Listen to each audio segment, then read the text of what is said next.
I'm Amy Jordan, and I specialize in pre- and postnatal movement.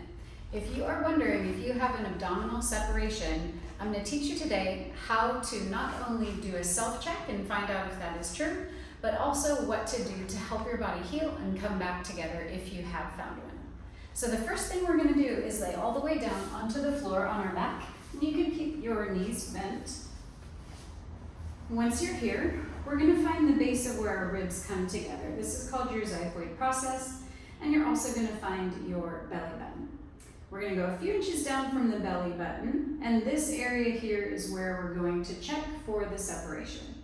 You're going to take your fingers in a line, kind of like you're playing the piano, and we're going to take the fingers up and down the center line of your abdomen. And I'm going to encourage you to close your eyes so that you can really feel and focus on what is under your touch. There's going to be softness there, there's skin, there's organs. That's not what we're looking for. What we're looking for is the sensation that your fingertips are sinking into your abdomen, and that would indicate a separation. The fancy word for that is a diastasis recti, but for our purposes, we're just going to call it an abdominal separation. So once you've given that a check, the only place that it really should have felt like it was sinking in is through your belly button. If you have a sinking in sensation elsewhere, that is an indication that you have a separation. And we're going to go through a few moves that are going to be safe for you to do, and we're also going to talk about what you want to avoid. So, number one thing to avoid are crunches.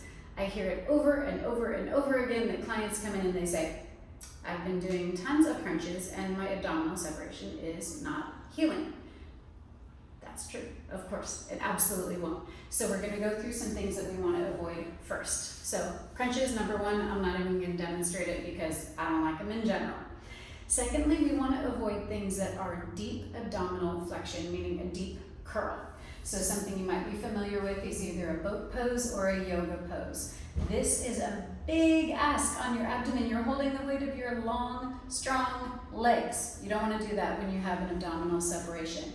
You don't want to go into a roll down or a roll up. So that would look something like this. Even if you are on a Pilates machine and you've got some ropes, you don't want to go into this very deep curl and go into this very deep rise. This is a very big ask of your abdomen, and what that's going to do is push the separation open wider, and it can make it even worse. If you do those moves, it's not going to heal and it's not going to help you, and then that can create dysfunction inside of your body, and not only the separation, but through the actual function of your body, your internal organs, and your pelvic floor. Okay? So what we want to do instead are safe moves that can actually bring that separation back together. And I've seen it happen dozens and dozens, probably hundreds and hundreds of times at this point with clients where the abdominal separation can eventually come back together. If you're watching this video, you're probably concerned about potentially having an abdominal separation.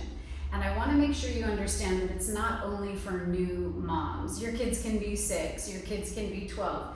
Heck, you might not even have children yet or have decided not to have children, and you can still have an abdominal separation from things like really strong and active exercise. So there are ways that you can get one other than pregnancy. So if you think you have one, do the check and find out for your own self in your own skin. My favorite move to do to bring an abdominal separation back together is a side plank. So all we need to do is stack our knees and get our elbow under our shoulder and hold this side position. This is drawing everything together without asking for any additional separation through the front side of the body.